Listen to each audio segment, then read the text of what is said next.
नमस्कार, प्रणाम आप लोगों को।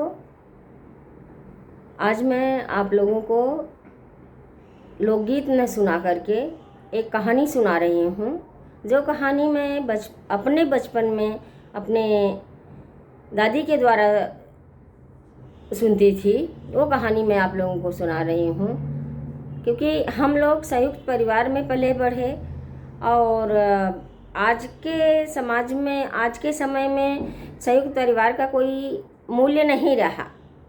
लेकिन हम लोग संयुक्त परिवार में ही बड़े हुए और सब चाचा के बच्चे, बुआ के बच्चे, हम सब साथ में खेलते थे, साथ में खाते थे, साथ में रहते थे। मम्मी लोग खाना बनाती थी। उस वक्त दादी हमारी बुला करके हमें अपने पास कहानियाँ सुनाया करती थी। तो कहानियाँ भले ही सीधी सादी हों, बोलचाल की भाषा में होती थी और वो उनका अनुभव था जो कहानियों के माध्यम से व्यक्त करते थे। लेकिन वो कहानियाँ कहीं न कहीं हमें जीवन मूल्य सिखा के जाती थी, जिससे हर बच्चा एक दृढ़ मजबूत इरादे का होता था। उसके सामने कोई भी मुश्किलें आ जाती, जो बच्चा संयुक्त परिवार में पला बढ़ा है उसको कोई भी मुश्किल हरा नहीं सकती, तोड़ नहीं सकती, ऐसा मेरा मानना है। तो मैं अब आपको सीधे सीधे कहानियाँ सुना देती हूँ, क्योंकि ये विषय ही बहुत बड़ा है, जिस पे बात करें तो बहुत समय लगेगा। तो सीधे सीधे कहानियों पे आती हूँ कि कौन सी कहानी वो सुनाती थी। आप लोग सुनिएगा कि एक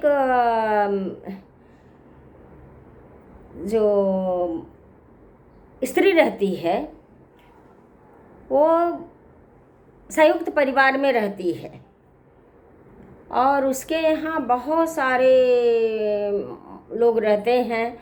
सबके यहाँ मायके से कोई न कोई जब त्यौहार पड़ता था तो लेने आता था और सारी स्त्रियाँ अपने अपने मायके चली जाती थीं। एक बहू जो छोटी वाली थी, उसका मायका नहीं था, उसके माता पिता नहीं थे, भाई नहीं था, तो उसका मायका नहीं था, वो नहीं जा पाती थी। तो उसको बहुत दुख होता था कि अरे सब लोग चले जाते हैं, अगर मेरा मायका रहा होता तो मैं भी अपने माँ के यहाँ जाती, मुझे भी इस माहौल से कुछ समय अलग रहने के लिए मिलता। तो ऐसा वो बैठ के रो रही थी, बहुत अकेली थी, घर में परेशान थी। उसी वक्त एक जो बूढ़ी नागिन थी, वो वहाँ से अपने बिल से देख रही थी और वो ऐसे इच्छाधारी नागिन थी, तो वो इंसान का रूप बना करके आकर के बैठी, बोली बेटा क्यों रो रही हो। तो वो अपनी बातें बताती है कि सब लोग चले गए, देखो मैं अकेली रह गई, अगर मेरा कोई रहा होता तो मैं भी जाती, लेकिन मेरा तो कोई है नहीं, तो मैं कहाँ जाऊँगी, मैं हमेशा यहीं रहती हूँ। तो वो कहती है कि तुम चिंता मत करो, मैं तुम्हारी माँ हूँ, तुम मेरे साथ चलो, मेरे साथ चलो। कल तुम अपने पति को बता देना कि मेरी माँ मुझे लेने आएगी, मेरा भाई मुझे लेने आएगा और मैं मायके जाऊँगी और मैं भेज दूँगी अपने बेटों को, आएंगे तुमको लिवा जाएंगे, आ जाना उनके साथ। बोलती है कि ठीक। वो बहुत खुश हो जाती है जाने के लिए। फिर वो सारी बातें बता देती है, उसके पति आते हैं तो बता देती है और नेक्स्ट डे वो उनको बड़ा अच्छा लगता है कि कोई इसको इतना अच्छा, मतलब माँ के जैसा प्यार देने वाली कोई स्त्री मिली, तो ये भी जाएगी। वो भी खुश होता है और जाने की खूब अच्छी तैयारी करता है, फल मिठाई कपड़े सब ला करके, उसके लिए ज्वेलरी ला करके दे देता है उसका पति, और उसकी अच्छे से विदाई करते हैं। दो बच्चे उसको लेने के लिए आते हैं, बड़ी बड़ी सुंदर सुंदर, लिवा करके जाते हैं। तो खूब सुंदर जगह ले करके जाते हैं, जैसे मतलब जगह की जैसी दुनिया की वो कल्पना भी नहीं की रहती है। एकदम सुंदर जो महल है, नागलोक है, वो वहाँ लेके जाते हैं। और इसके सामने सब वहाँ पे इंसान के जैसे ही इसको दिखते हैं। तो माँ तो जो रहती है वो जब तक ये रहती है तो साथ में रहती है। अब ये काफ़ी दिन वहाँ पे रह गई तो माँ को एक दिन बाहर जाना था जहाँ वो इसको नहीं ले जा सकती थी। तो उसने कहा बूढ़ी माँ ने कि बेटा मैं जा रही हूँ बाहर और तुम्हारे भाई लोग भी अपने अपने काम पे चले जाएंगे, तो तुम जो है यहाँ आराम से रहना और मैं जल्दी आने की कोशिश करूँगी, जल्दी आ जाऊँगी। तुम ऐसा करना कि पूरे घर में जितने कमरे हैं हर जगह जाना, ये घर तुम्हारा है। पर एक जो कमरा था वो लॉक था। माँ ने कहा कि इसमें मत जाना तुम, इसमें कुछ ज़रूरी चीज़ें हैं, इसमें तुम मत जाना। अच्छा वो तो चली गई और इसके मन में उत्सुकता बढ़ती गई। जिस चीज़ के लिए हमें मना किया जाता है, हमसे जो बातें छिपाई जाती हैं, उसे जानने की हर मतलब वो स्वभाव होता है, जानना चाहता है इंसान।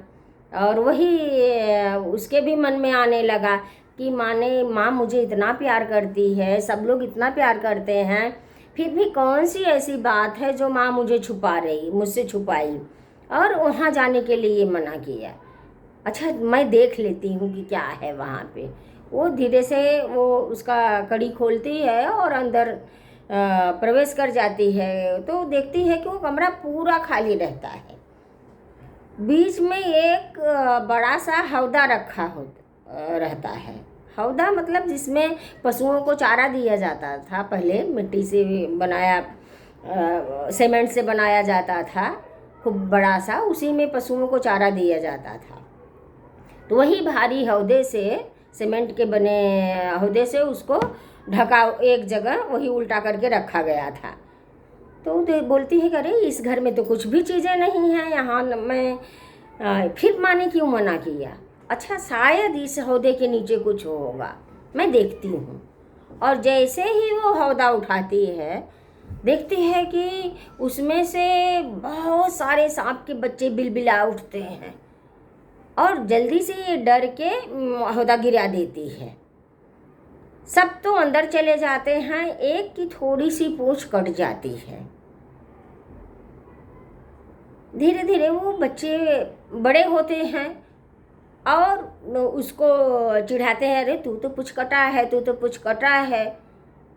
तो उसको अच्छा नहीं लगता, उसके ही भाई बहन सब उसको चिढ़ाने लगते हैं तो उसको बहुत बुरा लगता है और उसको लगता है अरे यही जो आई हुई है स्त्री, इसी की वजह से मेरी पूंछ कटी, नहीं तो मैं भी इन लोगों के ही जैसा पैदा हुआ था। मैं इसको छोड़ूंगा नहीं, मैं इसको डसूंगा ज़रूर।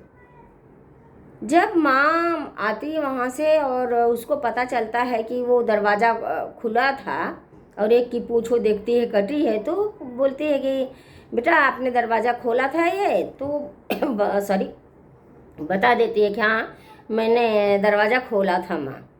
तो वो बोलते हैं कि कोई बात नहीं, ठीक है कोई बात नहीं। फिर वो बच्चों को समझाती है कि ऐसा नहीं, वो जो बहन है तुम्हारी और वो ऐसे है, वो तुमको बहुत प्यार करती है, ऐसा सब बातें बताती है। लेकिन वो माँ तो स्वभाव जानती है, वो उसको पता रहता है कि ये डसेगा ज़रूर, छोड़ेगा नहीं। सामने से तो हाँ हाँ करता है लेकिन उसके मन में मतलब चलता रहता है कि मैं डसूंगा ज़रूर। और ये बात माँ जानती, माँ तो अपने बच्चों का स्वभाव अच्छे से ही जानती है, कौन सा बच्चा कैसा है। तो वो बोलती है कि अब यहाँ रखना इनको ठीक नहीं है, अब मैं विदा कर देती हूँ इनको। तो वो बोलती है कि बेटी बहुत दिन हो गया यहाँ आकर के, अब मैं तुमको तुम्हारे पति के यहाँ पहुँचवा देती हूँ और फिर जब कुछ त्यौहार आएगा वो लोग जाएंगे तो मैं फिर आऊँगी, तुमको ले आऊँगी, नहीं तो तुम्हारे भाई लोग जाके लेके आएंगे। अब वो भी बच्चे थोड़े बड़े ही हुए रहते हैं, सब लोग खुश होते हैं, बहन के साथ मैं जाऊँगा, बहन के साथ मैं जाऊँगा, सबके सब तैयार हो जाते हैं। तो जो पूछकटा रहता है वो भी कहता है कि मैं भी जाऊंगा बहन के साथ छोड़ने के लिए। खूब सारे उपहार के साथ खूब अच्छे से बहन को बड़े सम्मान से वो उसको विदा करती है। और वो लोग लेकर के जाते हैं और वो जिस पूछकटे को वो जाने नहीं देती है, बोलती है कि तुम चले जाओ, सब लोग चले जाओगे तो माँ के साथ कौन रहेगा, और तुम ही तो मेरा सबसे ज़्यादा ख्याल रखते हो, तो तुम मेरे पास रहो और इन लोगों को जाने दो। अच्छा, कहने से तो वो रुक जाता है, लेकिन वो उसके मन में चलता रहता है कि नहीं नहीं, मैं तो जाऊंगा, मैं ज़रूर जाऊंगा और इसको डसूंगा। वो रहती है, वो विदा हो जाती है और फिर वो अपने पति के घर आती है, सबसे खुश हो के बताती है कि मेरा मायका बहुत सुंदर है, मेरे इतने भाई हैं, मेरी माँ बहुत अच्छी है, और वो लोग ही एकदम अलग है, बहुत सुंदर दुनिया है, सब खूब तारीफ़ करती है। और जो मिठाई फल वो सब आया रहता है वो सबको गांव में पूरे बंटवा देती है।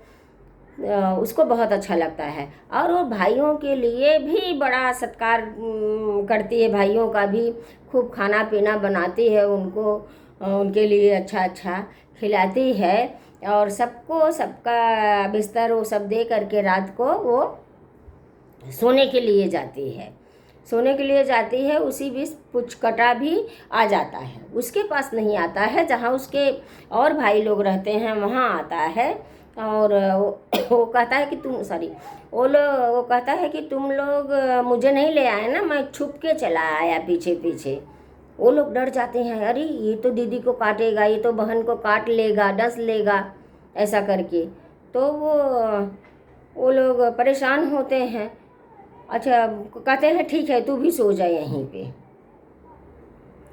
और इतने में वो आ जाती है बहन, देखती है उसको तो इतना खुश हो जाती है देख करके, और उसको बोलती है, अरे तुम भी आ गए, मुझे तो बहुत अच्छा लगा, मैं तुम्हारे ही बारे में सोच रही थी। ले आके उसको भी खाना वाना देती है, वो भी खूब प्यार से उससे बातें करती है, उसको भी बिस्तर देती है सोने के लिए, और फिर जाती है सोने के लिए। वो कहता है कि जाओगी सोने तब मैं आके डसूँगा, ऐसे मन में वो सोचता है। फिर वो जाती है और अपने बिस्तर पे सोती है, लाइट बंद करती है। तो ये एक हमारे उसमें नियम था, मैंने भी सुना है, मैंने भी देखा है, और मैं खुद भी करती हूँ कि जब लाइट बंद करती हूँ तो एक प्रार्थना होती थी कि जा लक्ष्मी घर में निवास करो, चारों कोने में वास करो, नाग बाढ़ें नागिन बाढ़ें, नाग का सातों पोवा बाढ़ें, और उसके पीछे पुचकटा मेरा भैया बाढ़े। मतलब वो सातों को आशीष देती है बहन, और नाग नागिन को देती है, अपनी फैमिली के लिए प्रार्थना अपने परिवार के लिए वो प्रार्थना करती है, और फिर लाइट वो बंद करती है। तो उसको वो जा कर के वो पलंग में लपेट के छुपा रहता है, और वो सुनता है कि ये बहन ने तो कितना मुझे आशीर्वाद दे रही है। पहले तो उसने कहा कि नाग बाढ़े नागिन बाढ़ें, नाग के सातों पोवा बाढ़ें, उसमें भी सातों में मुझे काउंट किया उसने, और फिर बोली कि सबसे ज़्यादा मेरे पुचकटा भैया बाढ़ें, सबसे ज़्यादा उसने मेरे लिए मांगा माँ से आशीर्वाद। तो बहन तो कितनी अच्छी है और मैं कितना बुरा हूँ। फिर वो भाई लोग उसको ढूंढते रहते हैं, उनकी आँख खुलती है, उनके ध्यान में तो रहता है कि ये नशेगा आया है। वो लोग देखते हैं, अरे कहाँ चला गया, कहाँ चला गया। दौड़ के वो बच्चे बहन के कमरे के पास आते हैं, तो बोलते हैं कि बहन वो नहीं दिख रहा है, पता नहीं कहाँ चला गया। तो वो वहाँ से वो बहन उठती है और वो परेशान होने लगती है। तो वहीं से निकल करके वो उसके बेड से उतर के आता है और कहता है कि मैं तो बहन को डसने के लिए ही आया था, लेकिन मैं कितना बुरा हूँ और बहन कितनी अच्छी है। तो मतलब भावनात्मक रूप से भी लोग जुड़े रहते हैं, कैसे हृदय परिवर्तन हो जाता है इतने विषैले प्राणी का भी। तो हर इंसान को भी ये सीख मिलती है कि हमें भी सबके साथ अच्छा व्यवहार करना चाहिए। कभी कोई गलत भी कर रहा है, अगर हम अच्छे हैं, अच्छा व्यवहार करेंगे तो उसका भी हृदय परिवर्तन हो सकता है। तो कभी किसी को बुरा नहीं समझना चाहिए कि ये इंसान बुरा ही है, ये हमारे लिए बुरा करेगा, ऐसा कुछ होता नहीं है। कब किसका हृदय परिवर्तन हो जाए, कब कौन अच्छा हो जाए, कहा नहीं जा सकता। इसलिए खुद की तरफ से किसी को तकलीफ़ नहीं पहुंचानी चाहिए, नुकसान नहीं पहुंचाना चाहिए। सभी का आदर सम्मान करना चाहिए, जैसा भी जो है उसको वैसे ही एक्सेप्ट कर लेना चाहिए। तो ऐसी कहानी मैंने आप लोगों को सुनाई। पसंद आए तो प्लीज़ लाइक करिएगा, शेयर करिएगा। सब्सक्राइब नहीं किए हैं तो प्लीज़ ज़रूर करिएगा। और यहीं पे मैं वीडियो बंद करती हूँ। बहुत बहुत धन्यवाद। कहानी का शीर्षक मैंने आप लोगों को नहीं बताया कि कहानी का शीर्षक क्या है, तो मैं अपेक्षा करती हूँ कि आप लोग कमेंट में कहानी का शीर्षक अपने मन से लिखोगे। आपको क्या लगता है इस कहानी का शीर्षक क्या होना चाहिए, तो प्लीज़ ज़रूर लिखिएगा। इससे क्या आपने सीखा वो भी ज़रूर लिखिएगा। बहुत बहुत धन्यवाद आप लोगों का, बहुत बहुत धन्यवाद।